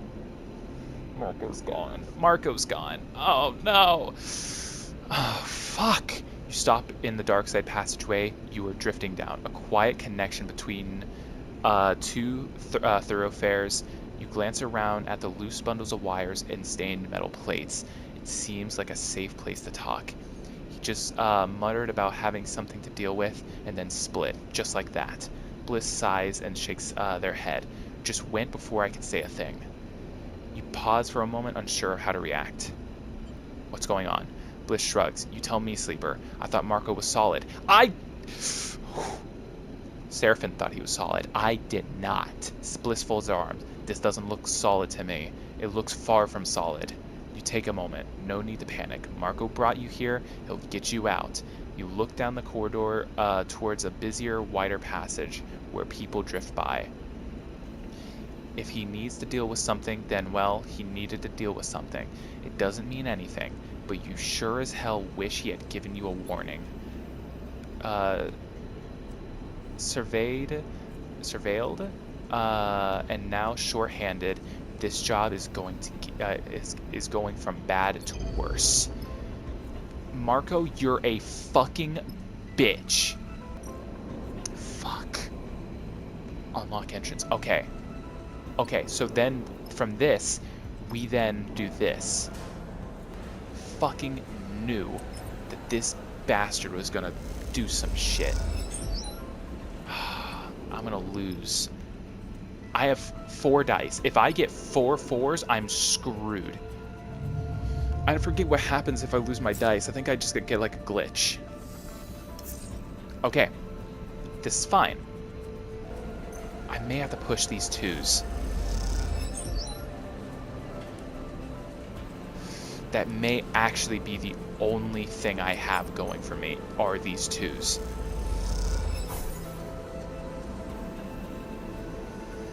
I could, because the look, okay, this may be a push situation. Reroll 2 dice. No damage on reroll. 1 stress, reroll cannot be 1. Oh, okay, that's good, but we are now with 2s, which is not good. Please, for the life of me. Oh, why do you do this? Okay. You know what? I should have done the perfect. I should have just done the perfect, but it's fine. We have the thing. Fuck. Okay. Let's just throw this in here, see what we get from this. Okay, unstable cipher. The unmarked door slides open as you use the cipher. Beyond it, a dark tunnel descends, its roof a mess of bundled tubes and wires. Entering, you see a flickering light at its far end, and you hear a soft echo of raised voices. You hear Bliss taking a breath behind you. We stay quiet. We listen in. That's all. You aren't sure if they are talking to you or not. You drift down the tunnel, keeping your limbs clear of the sides. Your passage through the air silent and You drift down the tunnel, keeping your limbs clear of the sides. Your passage through the air silent and gentle. You focus on the flickering light and the sound of voices growing ever louder. As you descend through the tunnel, you notice a small dark doorway leading off before the tunnel reaches the bottom. You slow yourself gently, fingertips grazing the metal walls on either side. Glancing through, you see the doorway leading out onto a framework balcony. It's high on the wall of some dark room. You glance down to the bottom of the tunnel and hear the voices rising in volume. Here, Bliss nods to the balcony. We stay high, stay in the dark. You come out onto the balcony overlooking a dark cavernous room lit in patches with a bright area at the far end. It is filled with people, Utsubo enforcers and members, all facing forward, their floating bodies silhouetted by a pool of bright light ahead, and in the bright pool 2 figures are arguing. You come to the edge of the balcony, a feeling of safety granted to you by both your elevation and the cover of darkness. Below, the entire room has its attention focused on 2 figures in the pool of light, the watching audience keeping to the dark perimeter as if they were observing a piece of theater. You You feel Bliss arrive beside you, their attention like yours on the scene below. Oren. These are my territories. You need to withdraw. One figure, their features hard to define in the pool of light, gestures at the other. There is no discussion to be had. Who the fuck is you? What is your name? Daigi? Something like that? The other figure laughs. You're pathetic, Oren. The Washgate is a joke like you. He turns to the crowd and you see dark hair, dark eyes, and a smile like a slit. The dark-haired figure addresses the gathered crowd. Oren makes nothing from the Washgate. All that freight, and he lets it slip by while he soaks up bribes. Jeering echoes around the crowd. He is stealing from you all. Daichi, you piece of shit. Oren spits, a glinting orb zipping past the other man. You have no respect. A few of the crowd enter the light, gathering behind one figure or another. A few of the crowd enter the light, gathering behind one figure or the other, barely more than an enforcer and already dictating terms. If you had any idea what was happening in the passageways or the passages, you'd know what? If you had any idea what was happening in the passages, you'd know we've been facing sabotage and resistance across the Wash Gate. Oren shakes his head. Yutobo's control is under question. Sabotage and resistance. You quietly log the remark in your mind. Those are the people you have to find.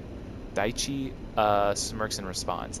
I still know how it is in the passage, but you are getting soft, Oren. He glances around. You can't deal with some angry shop owners. He makes a show of his mocking laugh. It's easy to mock, but they are organized. And I'm close to rooting out their meeting places. Oren folds his arms. You wouldn't know where to start looking. If you say so, old man. In the end, it's only a matter of time before someone ambitious and notices how weak you have become. Daichi draws a finger across his throat with a grin. The room erupts in shouts. Both sides call out insults, while others from the crowd air their own problems, some drifting into the light to heckle Daichi and Oren directly. Silence! A voice cuts through the room, rising above all others. The voice drops. The noise drops. You lean forward to get a better view. What the fuck? Oh my god! What? What? Oh my god! Ankita! Holy... No! What? Huh? Huh? Oh my god! Oh my god! Oh my god! Oh my god! For those who don't know, Ankita is from the first game as well, like Bliss, and is one of the first people you can meet. Oh my god! Oh my god!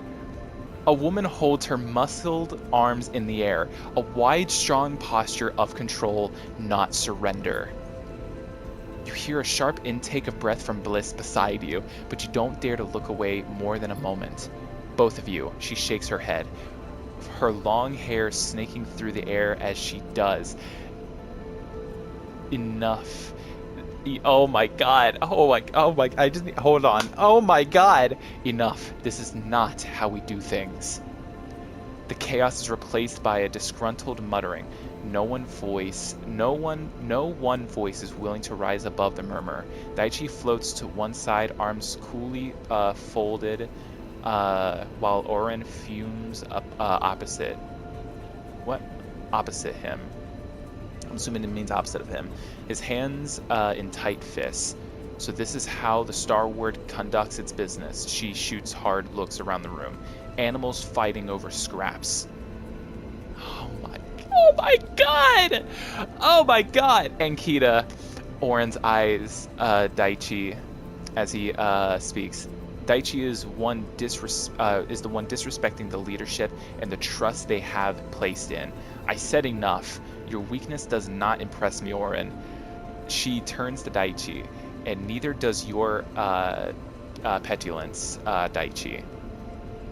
Watch who you're calling weak, Ankita.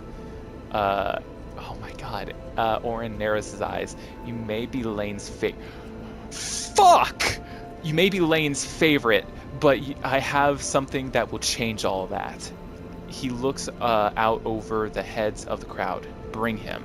A figure is... I already fucking know. If I press continue in this next fucking thing, and I see Marco's bitch ass, oh, I am leaving him for dead. I don't care if Seraphin's friends with him. We have a crew to take care of. I have myself to take care of. I am not letting anyone close to me die because this dumb bitch just... Okay, let me calm down before I get heated. A figure is dragged into the circle of light, their head low, a greasy tangle of dark hair drifting over their face. They lift a hand and slick it back out of their eyes. Fuck! Marco, Bliss hisses from beside you, as Marco's pale face catches the light, gleaming with sweat. This one here has an interesting story to share with us all. Orin gestures to the gathered crowd. I'm sure you are all aware of the bounty Lane has put on the head of a very valuable escaped sleeper and their accomplices. Well, Marco here tells me this fuck-ass rat. Well, Marco here tells me, he smiles at Marco, whose eyes are fixed forward, squinting into the light, that same sleeper is right now on a freighter moored in the Washgate docks. A ripple runs through the gathered crowd. I did not trust him. He was going to rat us out, either be of his own volition, or he was going to get fucked over. I don't trust this fuck-ass bitch. You want a reflection of the value of this information. What? A reflection of the value of this information. What? Okay, hold on. Let me start over. I can't read. A ripple runs through the gathered crowd, a reflection of the value of this information. You wonder how much cryo is is on yours and Seraphin's head. You look into Marco's eyes, attempting to see any indication of what this might be. A desperate bid to save himself, or a betrayal of everything you agreed upon. His set stare reveals nothing. Now, Lane himself will be returning in three cycles. You can imagine how pleased he will be when I present the sleeper to him. Ankita, I'm so happy to see you. But it pains me so much to know that you are Lane's fucking lapdog. You went on a whole spiel in the first game about how you wanted a crew, but couldn't trust no one. You killed your own people, basically. Oh, I am beyond disappointed. Ankita stares at Orin. You had no business keeping this from me. She folds her arms. I will be the one to bring the sleeper in. Not so fast, Ankita. Orin turns to the gathered crowd. The first one of you to bring me the sleeper will be given a share of the Washgate. He shoots a look across the circle of light that includes you, Daichi. The crowd erupts into shouts and movement. The assembled Yutsubo members suddenly up... Fuck! Now it's a manhunt! God! The assembled Yutsubo members suddenly up and moving towards the doors. You push yourself into the corner of the balcony, tucking yourself into the shadows as you hear the tunnel filling with voices. There are shouts and scuffles, and you fear that any moment you will be discovered. But as time passes, the noise subsides. You only open your eyes when the sound disappears. Although the Yutsubo members on their way to the freighter, the freighter that is supposed to take you off dark side. You feel the panic rising. You are trapped here once more. I can't. Bliss whispers beside you. I don't. They meet your eye. We need to go now. You send through the tunnel, silent, slow. Your eyes are on the entrance, hoping that no Utsubo member returns or enters. And then you are back out into the main passageway, blinking in the light of the fluorescent panels and gliding away from the entrance, lost in a daze. Somewhere in the rise, you eventually stop, not sure where you might be going, but need to get away from what you just witnessed. You can't go back to the freighter. That much is clear, which means no supplies, no place to sleep. Then there's Marco. Was this always a part of his plan, or was this just him in survival mode? Your mind fills with questions and worries. The path ahead unclear. I know her, sleeper. Bliss seems out of breath, bracing himself against the wall of the passageway. And Kita, you see a tear glittering. Wait, you see a tear glittering, drifting from their eye. We came to the belt. Oh my god! We came to the belt together. What do you mean? We were together. We can't. Is this? Oh my god. Oh my god. Oh my god. This is who you were. Oh my god. It's all coming together. That one moment when we were Talking to Bliss, and they patched us up properly. They mentioned they came to the belt with people, with someone, but then they split. You're telling me it was Ankita? I'm going to have to go back and replay Sin Sleeper 1. Oh my god. We were together. We came from the eye on her ship. But that was a long time ago. Bliss stares hard at the wall, not meeting your eye. Ankita, she was a mercenary, but she left that behind. Bliss stops, wiping their eyes with both hands. Joining Yutsubo? I don't understand. She would never. They trail off. I'm sorry. They sigh. This isn't right, sleeper. Something's going on. Maybe I can find her and talk to her. Bliss shakes their head. She has to have a reason. There must be more to this. I think what about Marco? I don't know. He sold us out, but Bliss shakes their head. Something doesn't add up. Why strand himself here? Bliss goes quiet, lost in thought. It's clear as you see them turning the problem around in their mind, that their past with Ankita is affecting their judgment. Go and talk to her? The woman looked homicidal, but she has Marco. I don't fucking care about Marco. Marco can fucking... Again, I gotta calm down. But she has Marco. You still don't know what to do about that. Can you really leave this place without him? How would Seraphim react?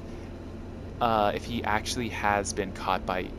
If he has actually been caught by Yutsubo, can you forgive him for giving in to the pressure? You are struggling to be angry with him, perhaps because you have been where he is now, under Yutsubo's control. I am leaving his ass. But that's when we get to that point. What would you have done to escape? Who would you have given up? No one. No one. No one. Assuming that if it was me that got captured, and they were like, hey, give us your crew, and we'll let you go. Maybe. I would rather die. That's it. I would sacrifice myself if it meant Bliss, Junie, Seraphim, and all of these motherfuckers would live. Marco is not my crew. Not my issue. Seraphim may be friends with him, but he would understand. And if he's going to be mad at me, he can be fucking pissed. I'm sorry. I love Seraphim. I helped him find his sister. I'm willing to help him with that. Marco? I don't know him. Don't know his story. Don't know his bullshit. He got us in this situation. He can clean it the fuck up. Anyways, We need to find somewhere to rest, Sleeper. Bliss is dry-eyed and determined now, a decision made in their mind. We should stay here in the rise, far away from the port. We'll need supplies, and more than that, we'll need a way out. They turn away and look down the passageway. I'll find an empty unit for us. Don't go anywhere. You take a moment trying to find focus. Maybe if you could find those resisting Yusabo, they could help you. Though you wonder if they ever existed at all, given that Marco was the only one who reported their existence to you and Seraphim. Was this whole thing a ploy to collect the bounty, to bring you to Darkside? If you search out Marco, perhaps he can answer you, for better or worse. But then you recall Oren's words, sabotage and resistance. If that was an honest plea, then there is some truth in what Marco said. Yutsubo is being resisted. Try to gather yourself. You have to bounce back, to come up fighting. Otherwise, this place will drown you in its darkness. Fuck. Crew stress, me stress. This is bad. This is bad. Not to mention, all my dice are kind of fucked. Let's end the cycle. Let's see what we can do here. Okay. Okay. You wake in the cold of the abandoned unit to an unsettling quiet. The air cyclers whine, the heat diffusers hum, but nothing around you breathes. You are alone. You slowly raise yourself, unclip the straps from the bunk, and allow yourself to drift up into the air. Silence. And then in that silence, you hear something, a scrape or scuff. It draws your eyes to the unit's doorway, where a shape is settled in the dark. Oh, oh, oh, oh God. I knew you couldn't have gone far. And Kita oh, fuck. Oh, no! Okay, now let's think. We're alone. Bliss probably went. I don't get a negative, really. Let's stay still. Let's think about this. Stay still. Just calm yourself. Akita holds up both hands. Let's not cause too much damage. She raises an eyebrow. May I come in? She drifts through the doorway. We don't need any extra attention right now. What are you doing here? Look, just shut up and listen. Akita drops her voice. I'm risking everything by coming up here. She hisses. So don't make this any harder than it is. What you need to know is this. I am on your side. Oh! Oh my God! Yes! Oh my God! Oh my God! I want Darkside free, just like you. And I hate Lane just as much as you do. And Kita sighs. I just have different methods, that's all. She raises an eyebrow. You might say better methods, given how well your visit has gone. Why should I trust you? I'm the only person who can get you off of Darkside, so you better listen closely. And Kita hisses. It has taken me more cycles than you would believe to get this deep into Yutsubo, and I am not about to give it up for one escapee. But then Lane doesn't usually run all across the belt chasing one lone escapee, even a sleeper. And Kita drifts a little closer, overshadowing you. So now you need to tell me now, what does Lane want with you? Why are you so important to him? I don't know. And Kita sighs. I'm not playing games here. What you don't understand, Sleeper, is that I've been trying to keep you safe since I saw you arrive. You knew! Oh, but your friend hasn't made it easy. Getting himself caught by Yutsubo is bad enough, but then blabbing about you being here, she sighs. I can only protect you from so much. He's not my friend anymore. I doubt he cares. He's Orin's prize. He's done. Either way, you are lucky you aren't in the same position, and you have me to thank for that. So I'll ask again, and Keita meets her eye. Why is Lane pursuing you? Explain. The frame is changing, and Keita looks away in thought as you explain. She waits for you to finish. None of that makes any sense, but there's no way I'm letting Lane get his prize. None till we understand more. She gives you a hard look. I can get you out, but I need a couple of cycles, and need you to do something for me. I need you to take this with you, off station. She produces a thumb drive and holds it up. This is everything I have managed to scrape from within Yutsubo. The key to changing Lane is on here. I know it.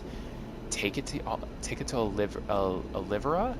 It's tucked away in a crater in the shoals. That massive debris field beyond the beyond the hollow. She meets your eye. You give it to Carmen. No one else. I feel like I met Carmen. Akita presses the drive into your palm and closes your hand around it. No one but Carmen. You understand? Lane's rise has been cruel. He has spilled too much blood. When I'm ready, I will make him pay for that. But Carmen needs to analyze what I've got on him, to find the right place and moment to strike. And Keita meets your eye. I knew a sleeper once, and I should have trusted them. She lets go of your hand, so now I'm trusting you.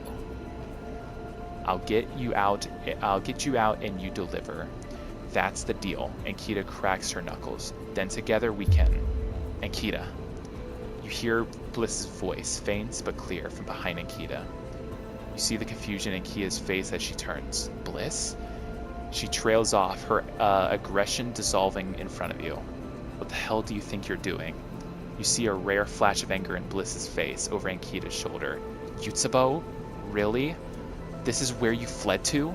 The welcoming arms of the Belt's cruelest gang? Bliss eye. Ankita stumbles over her words. And now what? You're here to deliver the sleeper to Lane?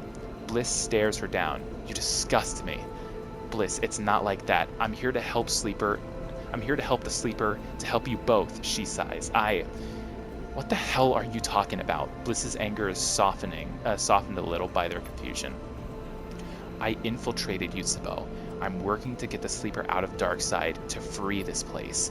Infiltrated? Bliss laughs. So that's it. You've cast yourself as some sort of spy? They shake their head. After you left, this is where I find you. Are you trying to get yourself killed? And Keita looks down, silent. Her panic at seeing Bliss now turned into a cold, hard anger. Don't lecture me. I'm trying to do something worthwhile. She meets Bliss's eyes with a fire. You have no idea what I've had to do. Bliss looks away. I don't want to know. They shake their head. I don't want to know a thing. Silence falls in the room, the tension growing, and Keita turns to you. I have to go, Sleeper. She glances between the two of you. I've already taken a big risk coming here. They cannot find me. 2 cycles. Be ready to leave. She packs out of the unit. When Lane comes back, you go out.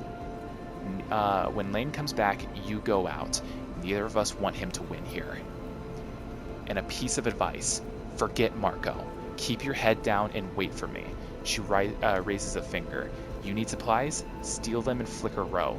Otherwise, keep to yourself. And Keita gives you a hard look and slips out of the unit. Fuck! Holy shit! The Rise. The residential towers. Search networks. Finding Marco. We're not fucking finding Marco. I don't care.